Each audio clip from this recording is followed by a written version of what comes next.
Moon-white banners snapped above the copper turrets of Io's royal palace, and a choir of bronze bells tolled over the capital like rolling thunder. Every rooftop glimmered with lamp oil and colored sand, painted in patterns that honored two great dynasties. Yet Prince Kian Ndolo watched from a lattice balcony as though witnessing someone else's dream. Below him, courtiers in silk the color of ripe plantain flowed through sun-washed courtyards, chanting, "Zarya! Zarya! Zarya!" the name of the foreign princess who would be paraded past 1,000 braziers before sunset. For the people, today was poetry, two realms entwined in peace. For Kian, it was a page ripped from the book of his own life and burned before he could read it. A discreet cough broke his reverie. Captain Leek, commander of the Emerald Guard, stepped into the half-light. "Majesty, the Grand Steward begs you dress. The ceremony awaits." Kian's jaw tightened. "Beg. My mother sent you." Leek's gaze slid to the garden 30 feet below, an old soldier's way of hiding pity. "The Queen sent no threat, sire. Only a reminder." "Her reminders are threats in silken gloves," Kian muttered. Still, he turned inward. Servants fitted him in white and gold brocade heavy as destiny. Lines of ancestral glyphs crawled up the sleeves like vines. Obedience breeds survival. The court poet had once called those glyphs chains made of words. Kian felt every link. When he emerged, the Queen Mother Asher Ndolo awaited him outside the Hall of Mirrors, flanked by eunuch scribes. Her robes were obsidian, trimmed with lion mane, dark as an eclipse against marble. "My son," she intoned, voice bland as cool water. "Today we secure Io's future." "No, mother," Kian replied, low. "Today you secure your legacy." Her thin smile never faltered. A ruler's legacy is the future of his people. Smile for them. She led him down corridors of polished brass where palace slaves knelt, foreheads pressed to mosaic floors. Kian's gaze drifted. One mosaic depicted an ancient prince pushing aside a woman in rags to take the hand of a jeweled empress. Blood, disguised as rubies, shimmered beneath their feet. The marriage dais stood within the atrium of 1,000 lanterns. Light poured through colored glass, splintering into rivers of ochre, jade, and ruby on the white marble below. Princess Zarya Jube waited there, statuesque, wrapped in crimson kent that glimmered like embers. Her almond eyes, wide and unblinking, assessed Kian with the precision of a trader weighing spices. "What is he worth? What must I endure?" A priestess of the Sunfather lifted her staff. "By the fire in heaven we bind these two hearts." The choir inhaled as one. And in that moment, when tradition demanded Kian's voice rise in affirmation, he felt the weight of an old memory slam into his chest. The laughter of a saving girl by the palace pond, dusted in moonlight, eyes bright with secrets. Anaya. Years had scabbed over the wound of her disappearance, yet the scar flared now, pulsing beneath his ribs. He heard her gasp of surprise when he first spoke her name, tasted the stolen sweetness of a kiss traded behind a lattice door. "Kian Ndolo," the priestess prompted. "Do you vow?" "To honor and protect," he recited, lips numb. "But whom?" His answer dissolved in the roar of bells. Zarya's painted smile froze. Was it triumph or trepidation? Kian couldn't tell. Applause thundered. Incense choked the air. And somewhere beyond layered corridors and locked courtyards, a servant unfolded linens in a quiet room, unknowing that a prince in golden chains wondered if she still breathed. As night bled across Io, revelers feasted under paper lanterns shaped like phoenixes. Kian slipped from the banquet after the third toast, suffocated by praise. He stalked to a private tower chamber where desert air bit his lungs and silenced the din. He pressed both palms to a stone balustrade. "Anaya," he whispered into the dark, "if you ever hear these bells, forgive me." Far below, hidden from royal eyes, Grand Captain Leek oversaw the dousing, palace code for disposing of undesirable flames. Two maidservants murmured about a rumor. The queen had ordered the arrest of an old gardener who once helped a thieving girl flee the palace.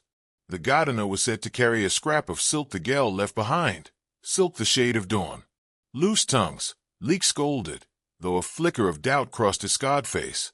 In the hush of night, the kingdom's perfect union already knotted with unseen threads, spun long ago by a servant who vanished in silence. High in the mists of Dakame Ridge, a cluster of mud-brick cottages clung to terraces carved from ancient volcanoes. Morning arrived there on the back of cloud banks, gray and prying. Yet inside one cottage, Laughter colored the gloom. "Catch me if you can," shouted 8-year-old Kai, brandishing a wooden sword. He pivoted on bare heels, mimicking a palace guard stance, then charged a rickety stool. The stool toppled, scattering goat cheese crumbs. His mother, Anaya, yelped and lunged, saving a clay teapot before it shattered. "Mercy, child. If the village head sees this mess, he'll make us scrub the community hall twice over." Kai grinned, dimples deep. "I'll scrub it faster than a squirrel if you tell another story about the Star Elves." Anaya stared. Kai's eyes, almond-shaped and gold-flecked, were a mirror of the prince's. She tucked a braid behind her. "Maybe tonight." He hugged her waist, gaze hopeful. "Promise." "I promise." They finished cleaning as a cock crowed in the valley. Anaya wrapped maize cakes in banana leaves, kissed Kai's brow, and watched him race after goats along the ridge path. She pressed fingers to lips, murmuring a prayer older than the kingdom. "Earth cradle my son, hide his light until the day is right." When Kai vanished beyond a knoll, Anaya retrieved a cedar box from beneath torn floor mats. Inside lay 2 treasures, a silver armlet engraved with iOS crest and a folded letter, its ink long faded. The letter read only 5 words, smeared by tears. "Wait for dawn by the lilies." Kian had written it the night they planned to flee. Instead, palace guards seized Anaya at sunrise, accusing her of stealing star sapphires. She remembered the whip's kiss across her back, the queen's cold decree, the soldier named Azebo who loosened his shackles in the dark and whispered, "Run." Azebo's kindness had sown a debt she could never repay. He'd slipped her the armlet, proof of Kai's lineage, before guiding her through tunnels into exile. She'd fled pregnant, pupils dilated with terror, but her spirit unbroken. A rap at the door startled her. The village midwife, Tala, entered with herbs.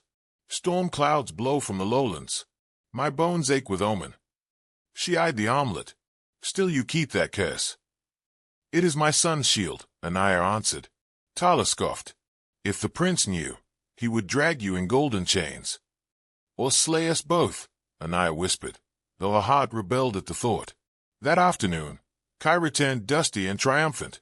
He'd helped a traveling merchant catch an escaped mule, earning copper coins. Anaya insisted they save the money, but Kai pressed a sweet lotus pastry to her lips. "For Mama," he said. They sat by a crackling hearth. Rain pounded the thatch, thunder rolling like drums of war.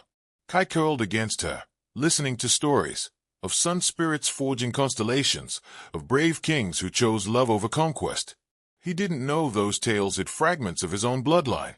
A royal procession snaked along Dakame Ridge, banners whipping, armored horses trampling puddles. Provincial markets often hosted outreach tours that showcased the crown's generosity, physicians, scribes, seed grain. But villagers whispered it was also to remind far corners who wore the crown. Prince Kian, seated in an open palanquin, watched mist ribbon across ravines. Since his wedding, he drowned himself in state duties, anything to numb the hollow echo of vows he could not feel. Yet each dawn, he dreamed of a servant's laugh. A merchant's rumor had pried that wound wide. A woman of iOS court once fled north, heavy with child. Suspicion sprouted, impossible to uproot. He requested the northern route personally. Queen Asha approved, thinking the tour would polish her son's image. In the Ridge Market, drums thudded like heartbeats. Villagers crowded around crates of royal grain. Kian dismounted. Protocol said he should remain above the commoners, but he craved their infiltrated eyes. Captain Leek shadowed him, palm on sword. A streak of motion, a boy leapt between soldiers, chasing a runaway chicken. The fowl darted beneath Kian's cloak.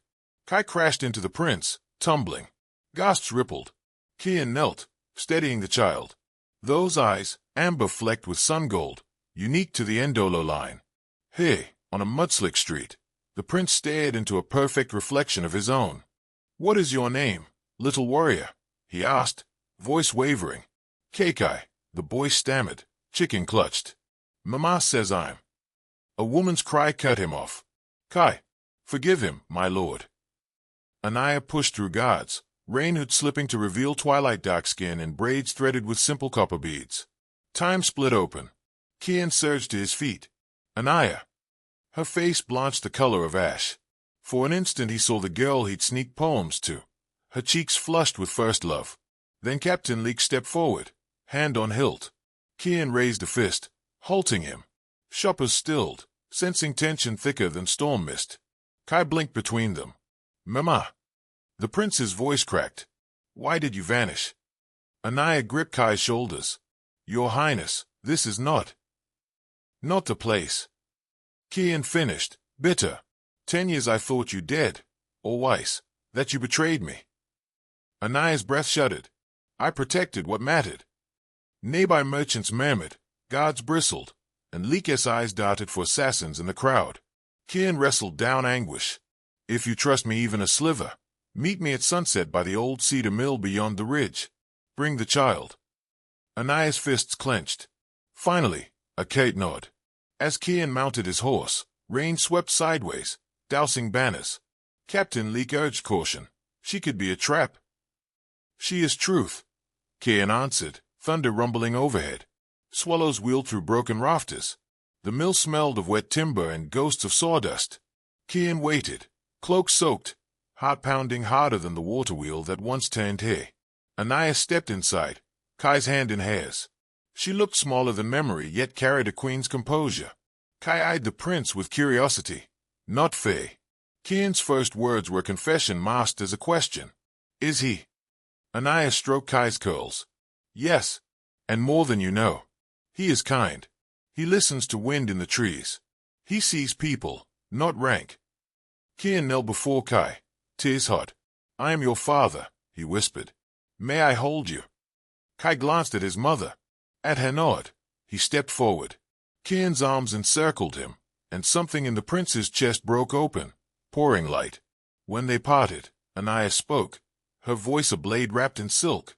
She recounted everything, how the queen discovered their clandestine meetings, how star sapphires were planted among Anaya's linens, how Palace Inquisitor Mobwood dragged her before nobles who jeered thief.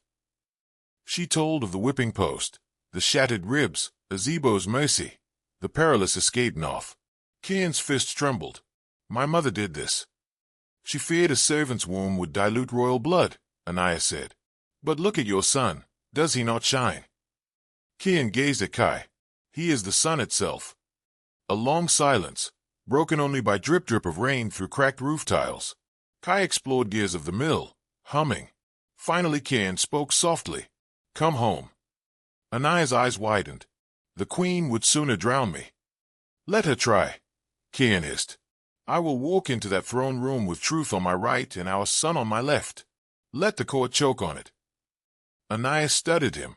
Prince Kian, once boyish and hesitant, now a man aflame with righteous wrath. She saw the prince she loved and the king he could become. We will need allies, she warned. I have few, Kian admitted, but loyal ones. And if the court must choose between crown and conscience, let them see the child born of both.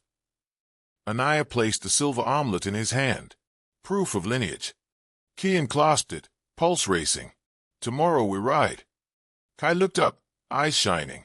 Will there be adventure? Kian scooped him onto a beam. The greatest, and your story helps write the ending. Beyond the mill, lightning painted the mountains gold. 3 hearts beat a single rhythm. Hope sharpened into purpose. Night sent an indigo hush across iOS capital, yet at the palace everything glittered louder than day. In the new princess consort's wing, Zarya sat before a mirror while handmaids unwound layer after layer of ceremonial kent. Every uncoiled strip whispered the same doubt. Does royalty still taste sweet if poured down a throat like poison? Your Highness looks radiant, a maid offered. Zarya's eyes, black pearls set in bronze, met the girl's reflection. Radiant as a lantern set ablaze to please another. Tell me instead I look dangerous. The maid faltered. Forgive me, princess. Zarya dismissed her with a gesture too graceful to be cruel. Once alone, she stared into the mirror's gold fretwork. She had imagined splendor when her father promised Kian's hand. A love she could stay, a throne she could share. Instead she found a groom who studied banquet doors more than he studied her. Prince Kian, where do you wander tonight? She murmured, tracing her bottom lip. And whose ghost walks beside you? Prince Kian did not wander aimlessly. He slipped through midnight courtyards toward a shrine older than monarchy itself. Red lacquer gates parted, braziers breathed cinnamon-scented fire.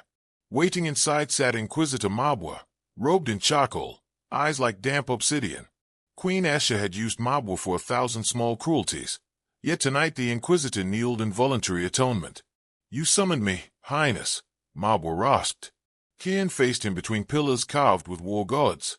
"Once you branded a girl a thief because my mother ordered it." "Anaya," Mabwa said, shame rimming his voice. "I recall. I will appear before the Grand Council at dawn," Kian continued, "and I will require testimony. Against your mother. Against injustice. Place the blame where it belongs." Mabwa swallowed a quake of fear. The Queen's vengeance is legendary.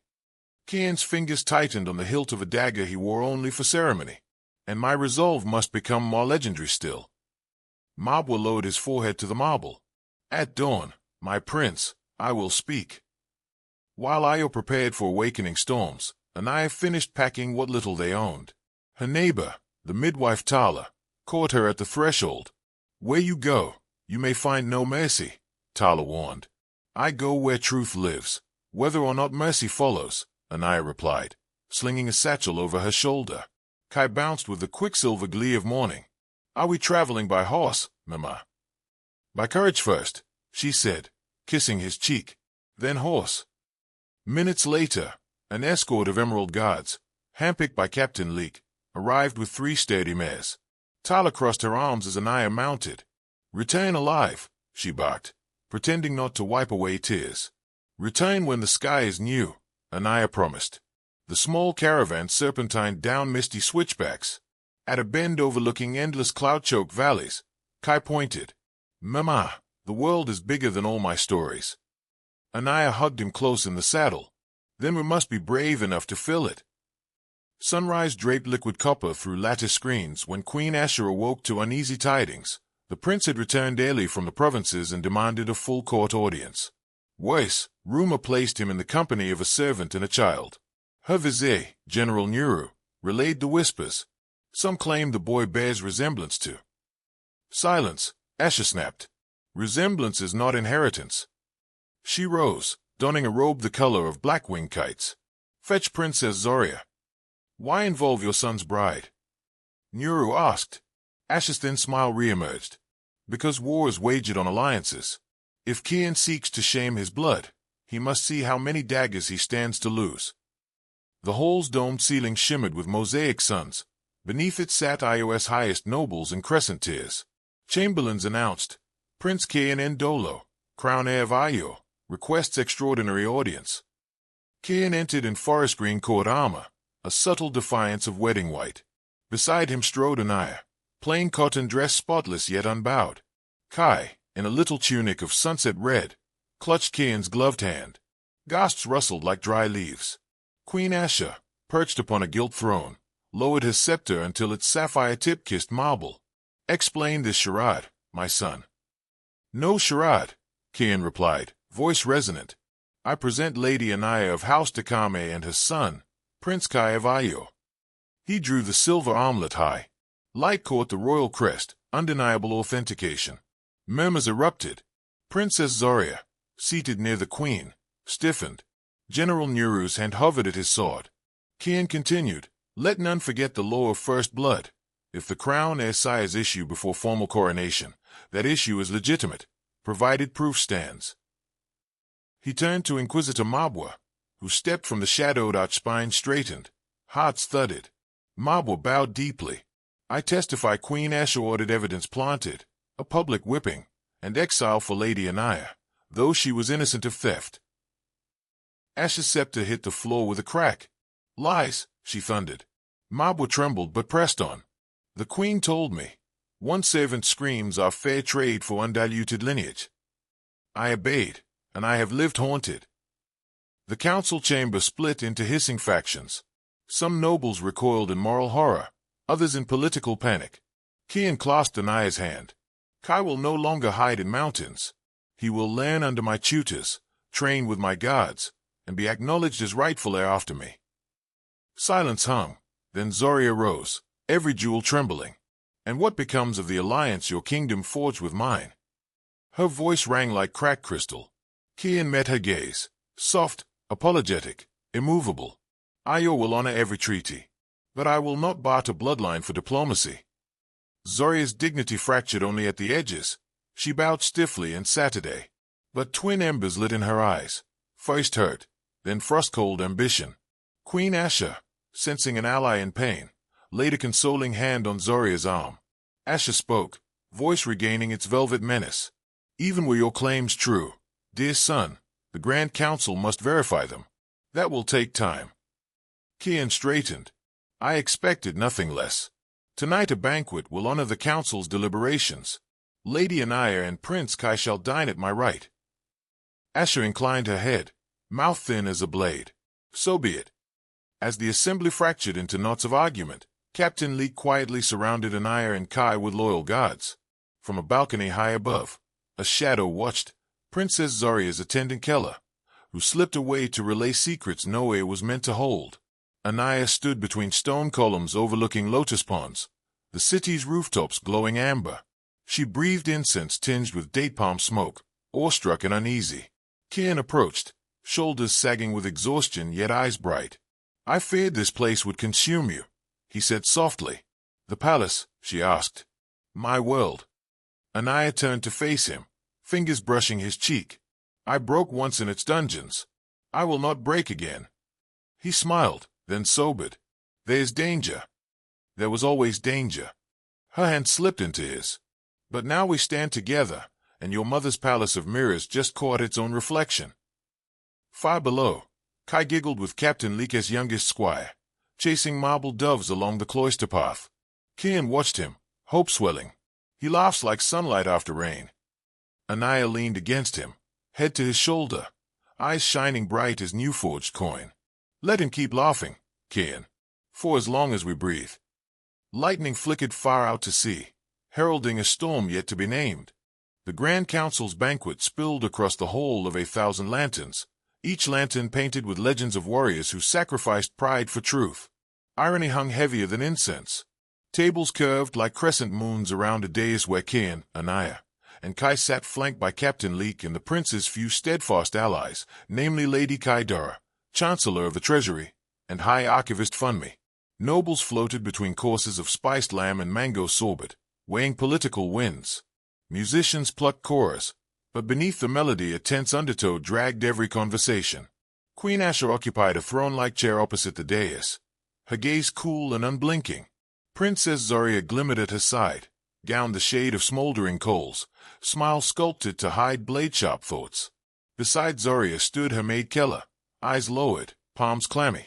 Every word she'd whispered to the queen now weighed like stones in her gut. Halfway through the feast, General Nuru rose, goblet raised. To iOS enduring prosperity. He sipped, then added with bland courtesy, and to clarity of lineage, once proven. Laughter skittered among those loyal to the queen. Kian responded, voice calm but iron-lined. May truth prove swifter than doubt. He drank, the gems on his cuff catching lantern light. Zoria tapped a spoon ceremoniously. I too must toast. Her words carried like silk beneath daggers. To alliances that survive storms, and to those who hold them. She inclined her goblet toward Anaya, expression unreadable. Anaya met her gaze unwavering. May alliances forged under faucet be reforged in light, she answered, lifting her own cup. The whole hummed with surprise at the servant-born woman's poise. Zoria's smile twitched. Queen Asha hid amusement behind her fan. High Archivist Funmi leaned toward Anaya. Your composure humiliates those who wish you may ornament. Anaya answered softly, I learned dignity in a place without windows. Now sunlight is my ally. At another table, Kella slipped a folded parchment to an envoy from Zoria's homeland, Juki Sokalu. He scanned it, lists of guard rotations and secret passages. His brows knit. Where did you get this? Princess Zoria's bidding, Kella breathed. Tonight if chaos strikes, she must reach her ship unharmed. Iso pocketed the parchment. Concern flickering, Zoria's scheme looked less like safe retreat and more like calculated uprising. As dessert, pistachio cake soaked in rose syrup, arrived. A troupe of masked dancers whirled into the hall. Their costumes shimmered basalt black, faces hidden behind beaded veils. Drums thundered a rhythm none recognized. Captain Leek frowned. Such entertainment was unscheduled. He signaled his lieutenants. But lanterns dimmed, plunging the room into strobing candlelight. A dancer spun toward the dais, blade suddenly flashing beneath a sleeve. Leek shouted, lunging. The assassin's knife arced for Kai, small, undefended on his cushioned stool. Anaya flung herself between blade and child. Metal-kissed skin, but Hayes, not Kai's. She cried out, staggering. Blood bloomed crimson across her dress. Chaos exploded. Guards clashed with assassins, guests overturned tables. The whole became a tempest of silk and steel. Kai shrieked, clutching his mother. Kian drew the ceremonial dagger he'd worn since childhood. Tonight it found purpose. He slashed one attacker's thigh, spun, guarding Anaya with his body.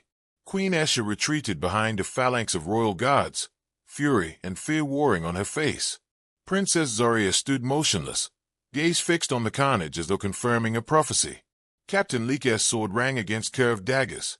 He bellowed orders, cutting 2 assassins down, lantern light flashing over his years-old battlefield scars. Within heartbeats, the surprise assault faltered. Those not dead fled through service corridors. Silence returned, fractured only by whimpers and the clang of dropped weapons. Anaya lay on a toppled tapestry, wound shallow yet bleeding fast. Kian pressed Linen to her side, voice thick. "Stay awake, love. Healers come." Kai clutched her hand, tears silvering his lashes. "Mema, please." Captain Leek wiped a blade clean, scanning the dead. All assassins bore tattoos of twin serpents, emblem of Zarya's royal house. He met Kian's eyes, grim. Queen Asher approached, hands crimson where she'd knelt to comfort a wounded courtier. She surveyed Anaya, servant become scandal, now bleeding on palace floors.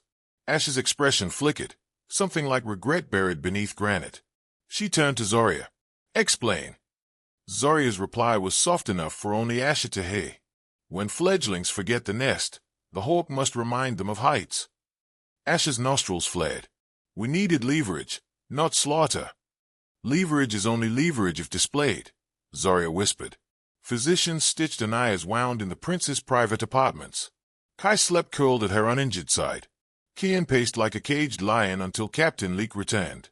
The assassins were mercenaries from Zarya's homeland, Leek confirmed. Paid in gold minted 2 months ago, fresh, unworn. Kian's eyes darkened. This was no warning.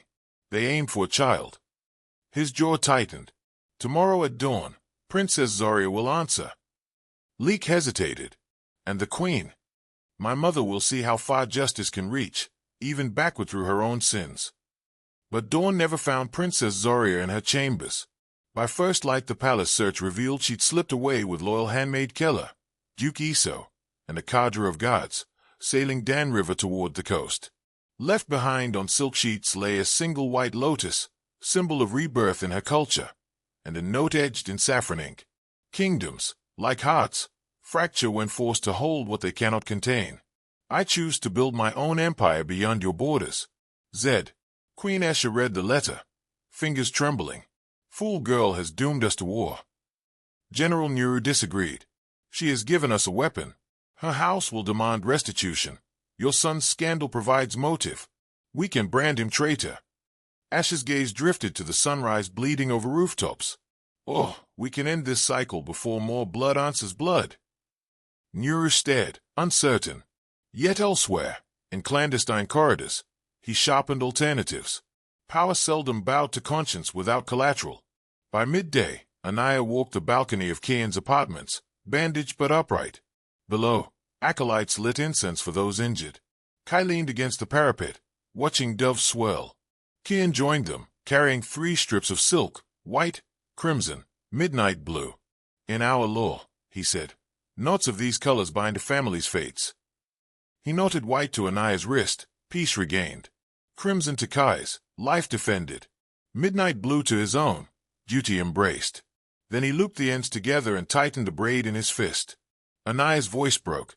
"What now?" "We prepare," he answered. "For courts, for armies, for storms, but also for tomorrows where our son may laugh with neither fear nor shadow." Kai slipped his small hand over theirs, sealing vow with innocence. Below, the palace bells tolled again. No longer wedding bells, but clarions calling the realm to witness tectonic change.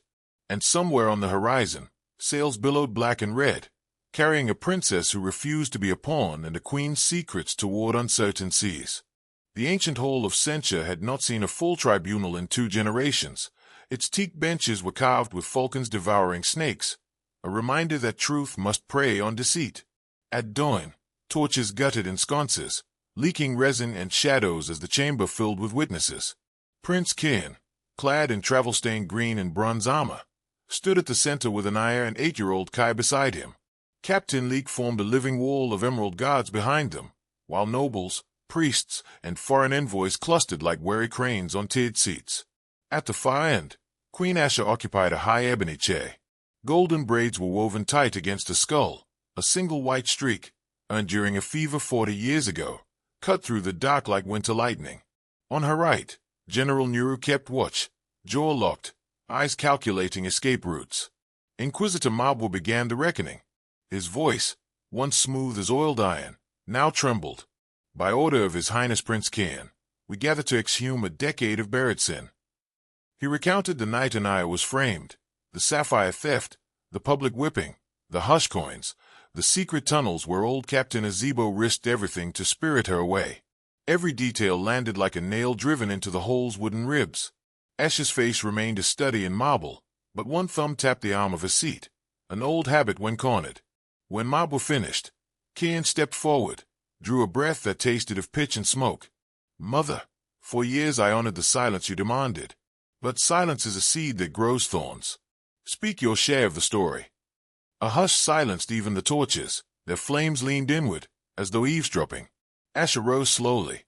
She was slender, almost fragile, yet her voice cracked like a whip.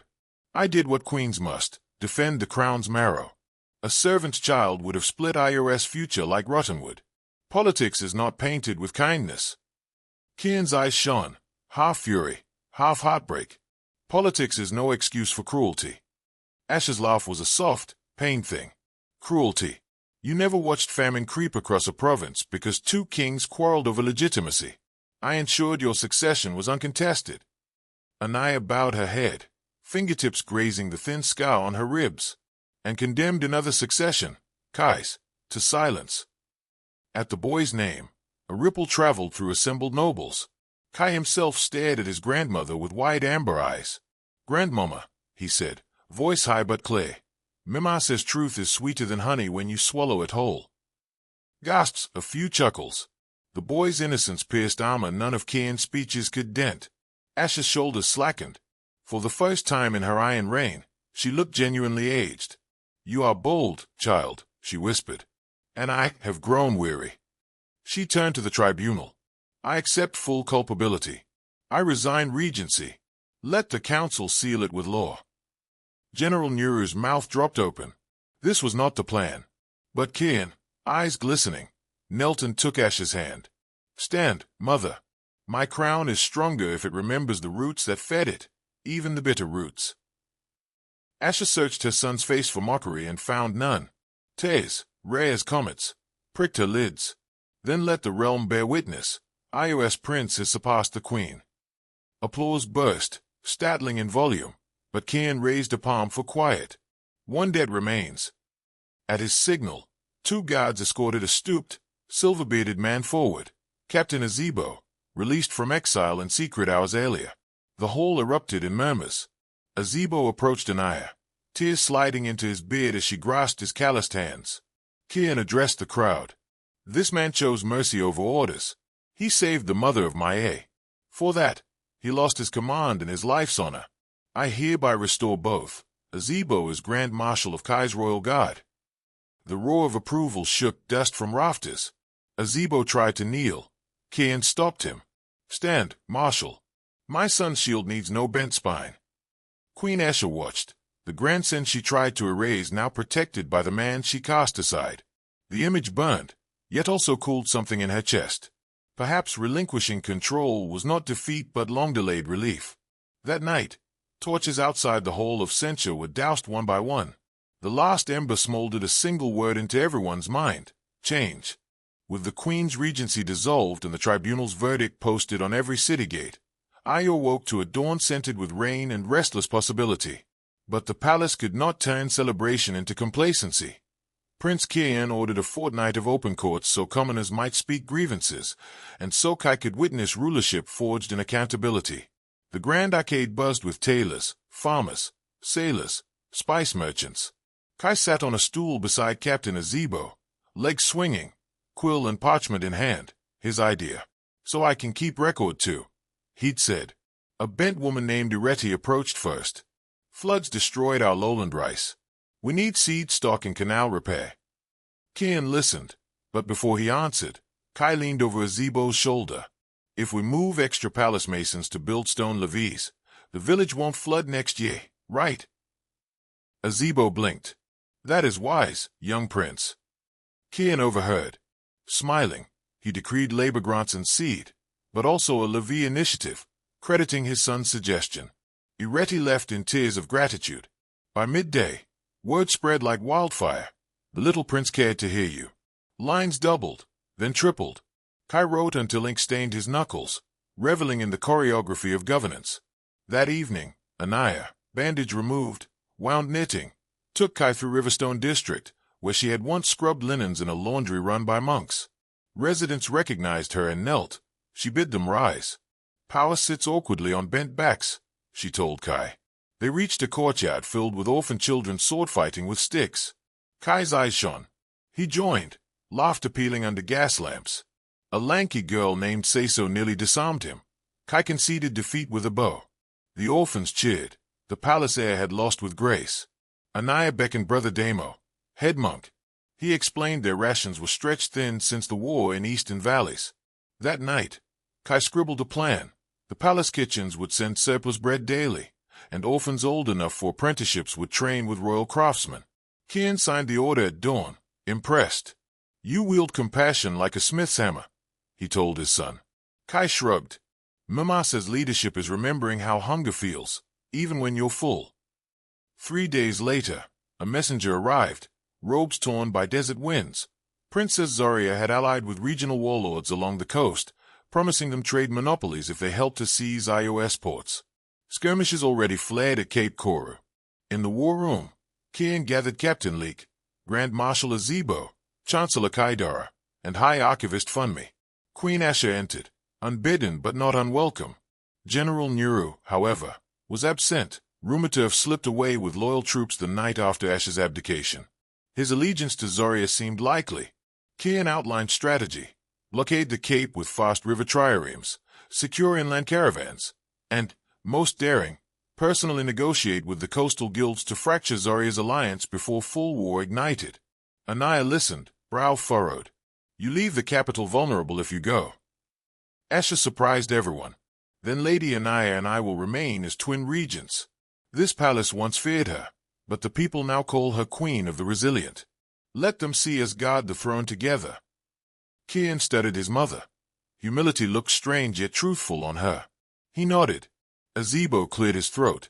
"With respect, Highness, Kai should ride with the envoy.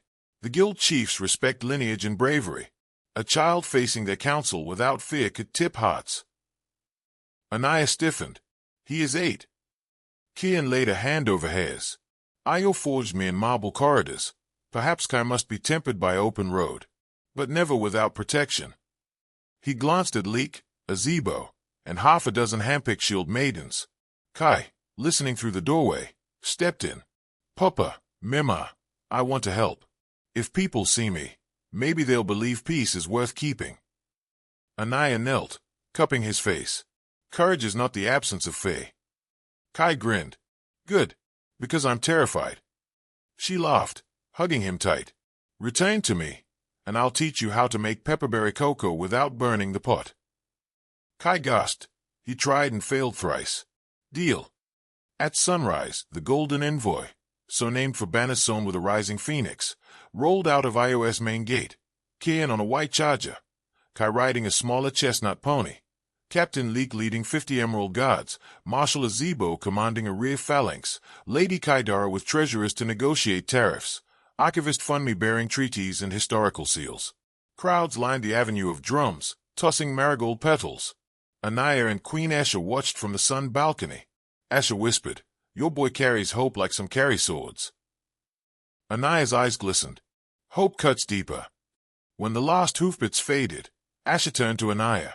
We must keep the city calm. Rumor is powder, fear is flame. Anaya squared her shoulders. Then let us become water. That very night, saboteurs loyal to General Nuru attempted to breach the West Army, seeking to steal siege-fire powder. They expected Laxwatch, but Queen Asher herself paced the walls, silver hair catching moonlight. She raised the alarm. Palace archers subdued the infiltrators. In interrogation, the saboteurs revealed Nuru directed them from a hideout beneath the Old Mint. Anaya authorized swift justice, not execution, but public confession followed by indenture rebuilding war-torn canals. Let their hands repay the hands they sought to harm, she decreed. Asher nodded approval. Mercy bound to recompense, your philosophy, not mine. Anaya offered a thin smile. Perhaps kingdoms reshape stones one river at a time. Meanwhile, the Golden Envoy camped under baobab silhouettes. Kai practiced letters by firelight while soldiers sharpened spears. Kian watched his son trace glyphs for peace, courage, river onto papyrus. Papa, why does Princess Zarya want war? Kian considered many answers, pride, pain, hunger for power, but chose candor. She feels wounded, and wounds that fester can make kindness ache like weakness. Kai nodded, brows furrowed. Can we heal her wound? That is our task, Kian replied, ruffling his hair. Captain Lee joined them, dropping to one knee. Sire, scouts sighted Zarya's fleet anchored north of Cape Koru. Reports say General Nuru commands 200 cavalry inland. Kian inhaled night jasmine mingled with camp smoke. Then tomorrow we ride hard and speak first, steal second. Kai raised his quill in mock salute. Diplomacy before swords. Leek chuckled. May all wars be fought with quills, little prince. Kai slept on a bedroll near the fire, but his dreams were restless. He stood on a cliff above the sea. Below, black sails burned while a woman in red waded into the waves, her face shifting between Zarya's and his grandmother's. Lightning split the sky, revealing a shadowy figure guiding him by the hand, neither father nor mother, but someone cloaked in starlight. He woke before dawn, shivering, and found Marshal Azebo on watch. The old warrior listened to the boy's dream and whispered, "Child, some visions are warnings, others maps. Let us treat this one as both." Kai nodded solemnly. Together, they watched the horizon blush with promise and peril. The air above Io felt thin and metallic, as if some hidden furnace was smelting the very sky. Co-regent Anaya and former Queen Asher rose before first light to review night watch reports. Asher still wore the jeweled coronet of an emeritus monarch, but its weight seemed to drag her shoulders earthward. "Sabotage again," Anaya muttered, scanning parchment streaked with soot. They tried to burn the eastern grain granaries. 2 caught. 1 escaped. Asher's lips thinned. Nuru's handwriting, unmistakable. She coughed, dry, rasping. The palace physician had prescribed tonics for fatigue, but rumor said guilt fermenting in the bloodstream cured more slowly than fever. They convened the courtyard council at sunrise. Representatives from every city ward sat beneath banyan boughs while Kai, perched beside Marshal Azebo, sketched diagrams of new granary walls. "Double stone hay, look," he told a mason, "so flame can't climb." Anaya presented the plan. The ward chiefs approved unanimously, rare. As the meeting adjourned, chants of Queen of the Resilient floated across the courtyard. Asher stood apart, half smiling, half flinching at each echo. Later, Asher limped through an unused gallery. Velvet drapes, dusty and moth-bitten, hung like forgotten confessions. She pressed a palm to her chest. Each heartbeat fired pain through her ribs. A voice drifted from behind a column, General Nuru's aide, disguised as a potboy, delivering a parchment to a cloaked figure. "Orders from the coast. The assault begins when the black wind blows," the aide hissed. Asher's spine iced. Black wind. In her youth it meant a coastal squall so fierce it shredded sails. In modern code, it spelled a synchronized strike. She stepped forward. Aide rubbed stealth. Cane tapped stone. The aide wheeled, hand darting to his belt. Asher's glare froze in mid-draw. "Take that blade an inch farther," she said, voice cold iron, "and I open your veins with this cane." The aide fled, cloak trailing panic. Asher stooped to retrieve the parchment. Words burned her eyes. Nuru, strike the palace cisterns, poison the flow, break the people's will. It bore Princess Zoria's wax seal. The hole seemed to tilt. Pain clamped her chest. Breath stalled. She sagged against the wall, parchment crackling. In torch shadow she saw visions, Kian's boyhood smile, Anaya's crooked bravery, Kai's sunbright eyes. The burden of every ruthless choice crashed over her like monsoon spate. She slid to the floor. Servants later found her there. Cane out of reach, parchment crushed in her fist. Unaware, Prince Kian, Kai, and their escort rode hard toward Cape Koru. Mid-journey they reached Lok Oasis, a bustling caravan hub. Merchant guild chiefs had agreed to meet beneath its crimson-striped pavilions. Spice incense mingled with camel sweat. Drums pattered like heartbeats. Guildmaster Sadiku, bearded and broad, eyed the entourage. We hear war drums at the Cape. Prince, why bring a child into the lion's throat? Kai stepped forward, surprising everyone with a bow learned only days earlier. Because lions listen to cubs, he said, voice clay. And cubs bleed the same as kings if war comes. The chiefs exchanged glances. Kian produced sealed charters, reductions on harbor tariffs, river grain guarantees, and, most tempting, exclusive rights to distribute sun-salt bricks used in palace forges. While Captain Leek negotiated security clauses, Kai mingled with caravan hands, gifting marigold ribbons from his little bag. Soon children of the oasis marched around the pavilion chanting, "No war. Trade not blade." Their chorus drifted toward guild tents. By dusk, Guildmaster Sadiku returned. "Your offer bleeds generosity," he said. "We'll pull our ships from Zoria's coalition, on one condition. You publicly condemn General Nuru, lest your promises taste hollow." Kian clasped Sadiku's wrist in consent. A treaty was inked by starlight, sealing cracks in Zoria's naval shield. But scouts arrived breathless. Nuru's cavalry, 300 strong, galloped inland to sack Rivergate Bridge, IOS main western supply artery. Time thinned. At the palace, Anaya stood at Ash's bedside. The former queen, pale and sweating, thrust the crumpled parchment into her hands. "Nuru, the cistern, stop him." Torches suddenly flickered outside. Shouts, clanging steel. Saboteurs ignited oil pots at the base of the cistern tower. Captain Myra of the Shield Maidens led defenders. Arrows streaked like fireflies. Anaya rallied archers atop the wall. Kai's jotted diagrams for flame retardant stone were days from reality. Tonight only courage stood between clean water and poison. Anaya grabbed a bow. Her feist arrow struck an oil pot mid-swing, splashing flaming liquid onto Saboteur's boots. Panic scattered them. Palace guards doused the rest. By dawn, the cistern tower smoked but stood. Physicians pronounced Asher stable but confined to bed. "Your heart tore a small valve," they said. "Rest or meet the ancestors." She grasped Anaya's wrist. "Promise me. Throne belongs to those who heal, not hurt." Anaya nodded, but Dawn whispered a harsher truth. With Asher in fame, Io needed a single, unquestioned sovereign. And no one still alive commanded both popular love and legal precedent, except the servant they once flogged. 3 days later, city criers hammered bronze gongs. Extraordinary assembly. Grand Plaza. 12th hour. Crowds flooded sunbaked stone until rooftops sagged under weight of spectators. A dais, plain cedar, no gilding, waited before marble government steps. Anaya approached wearing indigo robes embroidered only at the cuffs in silver lilies, symbol of resilience through hardship. Marshal Azebo bore the Phoenix circlet, IRS lesser coronet reserved for times of emergency succession. High Archivist Funmi addressed the masses.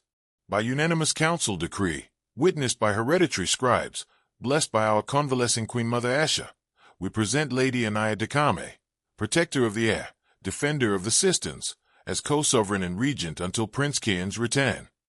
Cheers thundered, shaking pigeons from bell towers. Funmi lifted the circlet, but Anaya raised a hand. Silence rippled outward. "I was born beneath a leaking thatch roof," she called, voice carrying like temple bells. "Palace lashes once striped my back because I loved a prince. If today you place this crown upon me, remember, it belongs as much to every low-born girl who fetches water at dawn as it does to your council seats. Are you prepared to be governed by voices once stifled?" A hush, then a single woman cried, "Yes." Another followed, Then a chorus, yes, yes. Anaya knelt. Funmi set the circlet on her braids. Drums rolled, trumpets blared. Kai, standing at the platform's edge, pumped a fist. Tears streamed down his cheeks. He would later insist they were battle sweat. Anaya stood, sunlight glinting off simple silver. My first act, an amnesty for nonviolent offenders pressed into Nuru's sabotage network. They will rebuild what they tried to destroy, for wages, not chains. Applause swelled. Merchants and dock workers alike understood restorative justice under a new queen promised stability. She continued, second, grain levies will fall by 1/10, financed by palace treasury cuts, including my own robe budget. Laughter gusted across the square. Deep in the crowd, a scar-cheeked sailor muttered, servant or sovereign, she spares none the truth. Meanwhile at Rivergate Bridge, Kian's forces arrived moments after Nuru's cavalry seized the stone span. Smoke curled from wagons set ablaze. Villagers huddled behind a collapsed shrine. Kian rode forward under a white banner, Kai beside him so the enemy saw hope personified. He called, General Nuru, face me. Nuru emerged in tarnished silver plate, his crest, the Mete Hawk, scrubbed but visible. You traded steel for soft words, my prince. Come reclaim the bridge if you dare. Kian dismounted, removed sword belt, and advanced alone. Gasps from his ranks, admiration from some of Nuru's. No more are we in blood for you or Zoria, he said. Duel me. If I fall, the bridge is yours. If you fall, your men lay down arms. Nuru laughed. The child heir will rule by fear after he sees his father die. But something in Kian's calm unnerved him, like staring atop a cliff and realizing the wind had shifted. They armed with short spears, equal length, equal reach. Kai, hard hammering, whispered prayers as Zebo taught him. Root like the baobab, flow like the river. Soldiers drew a ring, clattering shields. The duel was brutal, swift. Nuru lunged. Kian sidestepped, slashed a shallow line across the general's thigh. Nuru countered with a high strike. Kian blocked, thrust butt end into Nuru's chest, cracking bone. Nuru stumbled, rage flooding past pain. He feinted left, jaw set, then pivoted, spearing toward Kai to break Kian's focus. Gasp split the air. Kai froze. Kian roared, launching himself between. Nuru's spear glanced off Kian's armored shoulder, splintering. Kian drove his own weapon forward, halting inches from Nuru's throat. Yield, he snarled. Nuru saw the encircling eyes of his soldiers, some already lowering swords. Pride wavered, snapped. He dropped a broken haft. I yield. Kian stepped back. So does war, he said, voice ringing. Word galloped faster than horses. By sundown, Zoria's warlords realized their inland hammer was broken, the naval shield already cracked by merchant defections. Many defected preemptively, bargaining leniency. On her flagship, Princess Zoria read the cascading reports. Her loyal maid Keller whispered, we can still retreat east. Zoria stared at the darkening horizon. Pride warred with strategic instinct. Finally she ordered sails trimmed. We negotiate, on my terms. Send word requesting parley at Dawn Reef. Weeks later, Prince Kian, Kai, and their triumphant column wound back into Ayo. Bells pealed, streamers shimmered. Kian expected to meet his mother on the sun balcony, but found Queen Anaya instead, sacred gleaming. For a heartbeat he was 10 years old again, spotting her across lily ponds under moonlight. Then Kai raced up the steps and leapt into her arms. She spun him, laughter sailing across the plaza. Kian reached the top, breath-catching. Palace guards, nobles, even kitchen staff knelt to their reunited rulers. Queen Anaya reached for his hand. Welcome home, co-sovereign. He kissed her scarred palm. The crown suits you, he said. She grinned. It pinches. Asha, frail but standing, emerged beside them, leaning on a cane. The crowd hushed. She placed Kian's hand atop Anaya's, then laid Kai's smaller hand over both. Rule together, she intoned. Rule kinder than I did. Or this throne will devour you whole. Kian squeezed her fingers, silent forgiveness passing like wind through chimes. A spontaneous festival erupted. Citizens released lanterns onto the river, each inscribed with a wish. Kai wrote in bold glyphs, peace that lasts longer than Fae. His lantern drifted until only a pinprick remained, reflecting stars. Yet amid revelry, some eyes gleamed with unmet ambition.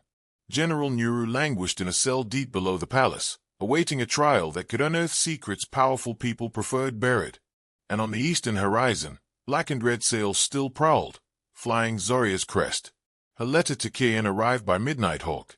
I will not kneel, but I will listen. Meet me at dawn reef when the third moon rises. Queen Anaya read it beside her husband. Shadows linger, she sighed.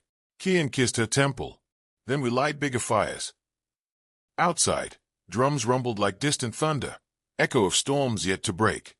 Lightning spiderwebbed across iOS-photoed roofs, drumming rain onto bronze gutters. Inside the hall of whispering silk, torches burned low. Tapestries swayed like restless spectators.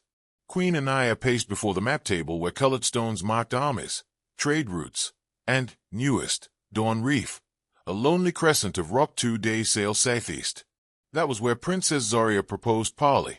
Prince Kian entered in travel leathers, cloak beaded with rain. He dismissed servants to speak plainly. Fleet's ready, he said. Azebo commands 40 river triremes. Leek insists on doubling the marines. Anaya brushed fingertips across Zoria's crimson letter. You trust her. I trust she hates losing. Kian exhaled. And she has already lost the bridge, the guilds, the people's favor. Parley is a last gambit. Anaya's gaze lingered on the outline of Dawn Reef, jagged, narrow, 2 cliffs like open jaws. A place where voices echo, she murmured, and where traps echo louder. Kian reached for her hands. We won't sail blind. Chidara's scribes uncovered Reef's tide paths. Leek has divers to scout underwater snares. Anaya squeezed his fingers. Still, take Kai, she urged. He softens iron hearts.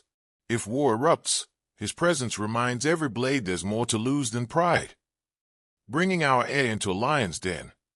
Kian frowned. Our A taught us no den stays lion-ruled when cubs change the script. She smiled, a crescent of calm amid storm. Let him write a new ending. In the stone root dungeons, chained General Nuru sat in torchlit gloom. Water dripped through mossy arches.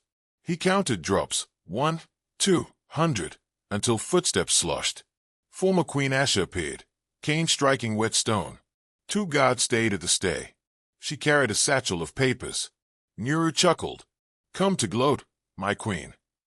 Ex-queen, Asha replied, voice rasping. Titles crumble faster than loyalty.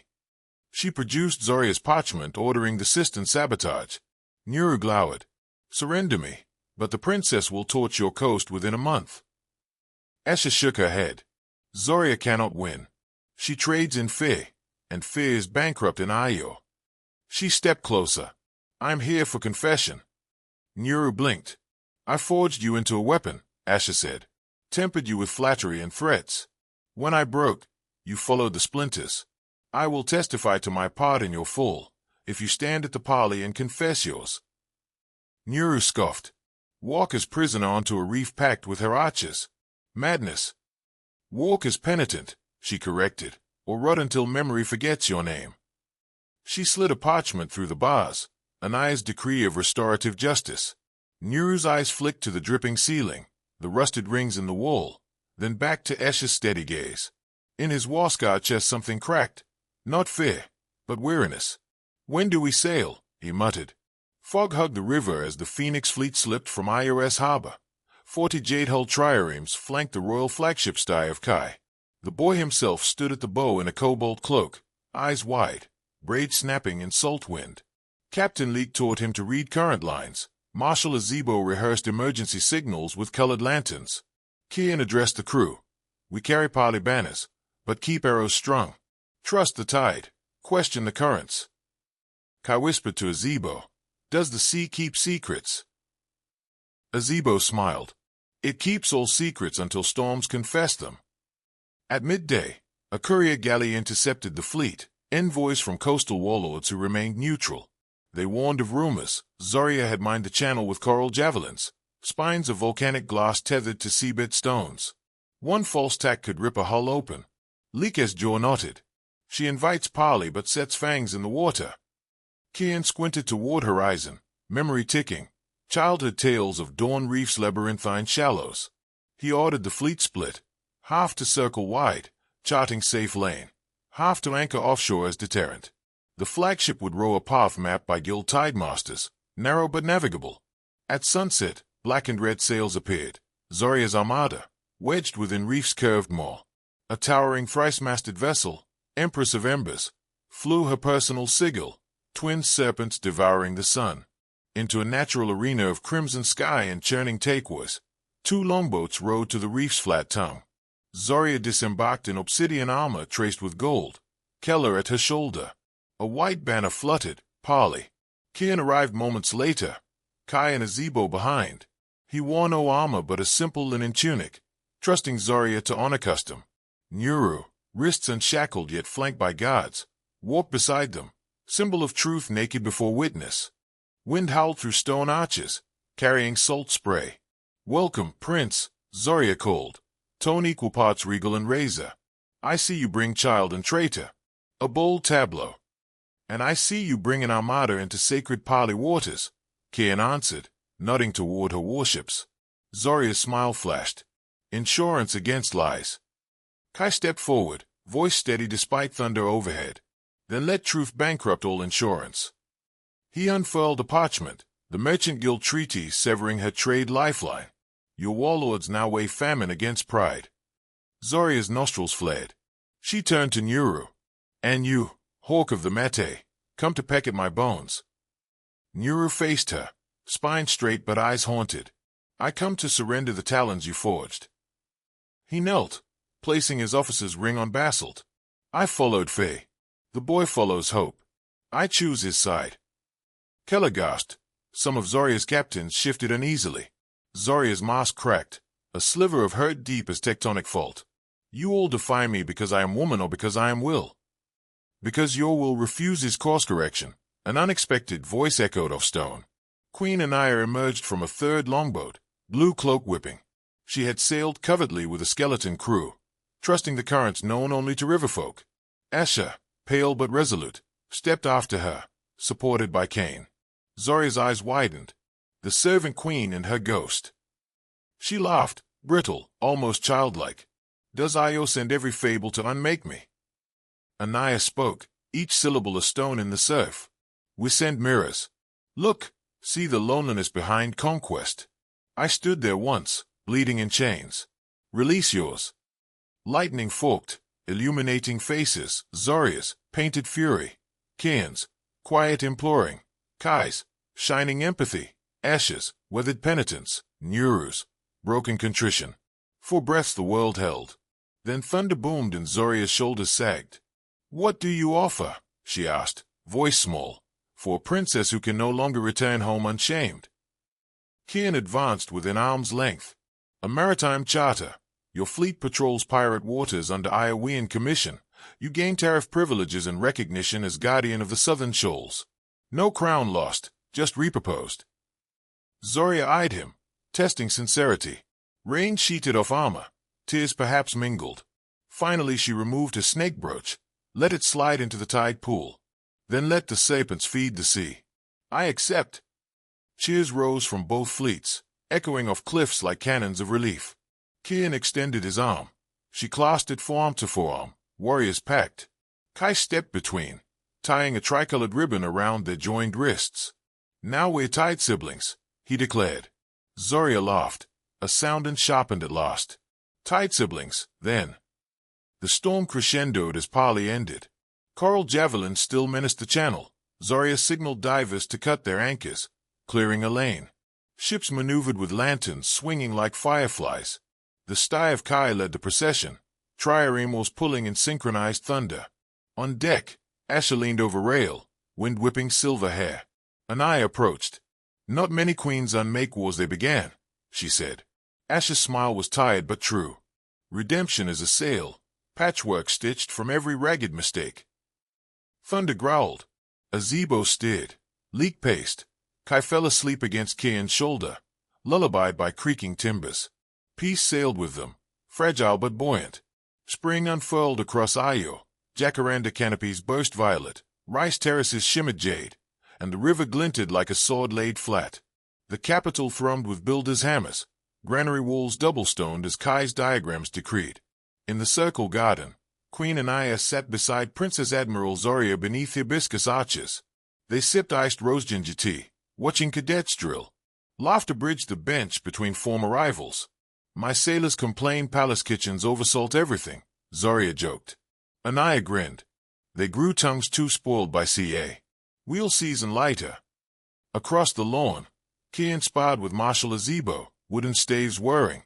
Kai refereed, chalkboard tallying strikes.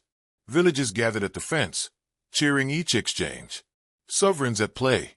Strange, hopeful spectacle. General Nuru's public trial convened in the Hall of Censure, now draped in white silk, symbolizing transparency. Witnesses testified. Nuru confessed to each charge but invoked mitigating manipulation.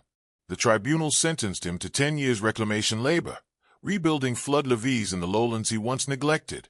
Nuru accepted, saluting Kai as he passed. Young prince, guard your mercy, it's heavier than armor. To seal the new maritime charter, Ayo hosted a week-long festival.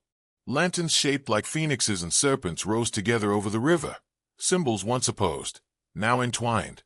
On the final dawn, a cliff-top ceremony crowned the festival. The royal family stood beneath an arch draped with silver ferns. Anaya wore a gown dyed hibiscus red. Kian, a tunic the pale gold of new wheat. Kai, in sky blue, held the charter scroll. Zoria approached in sea-green robes, flanked by 2 coastal chiefs. High Archivist Funmi recited, "Let tides and grains exchange without blade or badge of servitude." Kai unrolled the scroll, pressed his palm on the wax seal. Zoria pressed hers opposite. Kian and Anaya overlaid theirs. For handprints, for futures fused. Cheering soared up cliffs, seagulls wheeling in the updraft. That night the capital's oldest cafe, Grey Mornings, reopened after months of war rationing. Anaya insisted festivities continue there. Its owner, once displaced by sabotage, now bustled with pride. A single monster-long communal table ran the length of the cafe, candles flickering. Dark-skinned townsfolk, nobles, sailors, scholars, artisans, mixed like spices in stew. Kian poured pepperberry cocoa into Kai's cup. "Mema taught me," he winked. Kai tasted. "Still a hint burnt, Papa." Laughter rippled. Zoria clinked her mug against Keller's. Asha toasted Azebo. Captain Leek and Chancellor Kaidara argued over whose recruits marched straighter. Outside, the street hummed under paper lanterns. A boy on stilts juggled starfruit. A griot plucked chorus strings, singing verses already weaving the servant queen into legend. Later, Anaya and Kian walked the ramparts overlooking a city quilting itself in lamplight. He wrapped a cloak around his shoulders. "You carried the kingdom alone while I jeweled shadows," he said. "You carried the boy who changed those shadows into shapes of hope," she replied. Wind rustled banners sewn by orphan children apprenticed after Kai's visit. Anaya gazed at them. Phoenix, serpent, baobab, river, symbols of a realm reborn. "Do you fear the next storm?" Kian asked. "Storms will come," she said. "But roots run wide now, into mountains, coast, orphan holes, granary stones. This throne grew legs." Below, Kai and his friends, palace pages, fishers' daughters, stonemasons' sons, chased each other through torchlight, playing River Guardian and Grain Queen. Their laughter rose like bells, unafraid. Kian kissed Anaya beneath the constellations. "Legacy carried not by blood alone," he whispered, "but by every hand we lift." She rested her head on his chest, hearing the steady drum of his heart, and beyond it, the camera drum of a kingdom's unified pulse. Years later, travelers would stand atop Dawn Reef at low tide, reading a weather-worn plaque, hear the war that wasn't began and ended in the same breath, spoken by a servant, heard by a princess, echoed by a prince, sealed by a child. And they would speak the names: Anaya the resilient, Kian the even-handed, Zoria the tied sister, Kai the bright, then sail on, carrying the story like wind in their sails, proof that kingdoms rise tallest when built not on fear but on forgiveness fierce enough to fight for itself. Please don't forget to subscribe, like, comment your thoughts and share. See you in the next story. AFRITALES by Moonlight.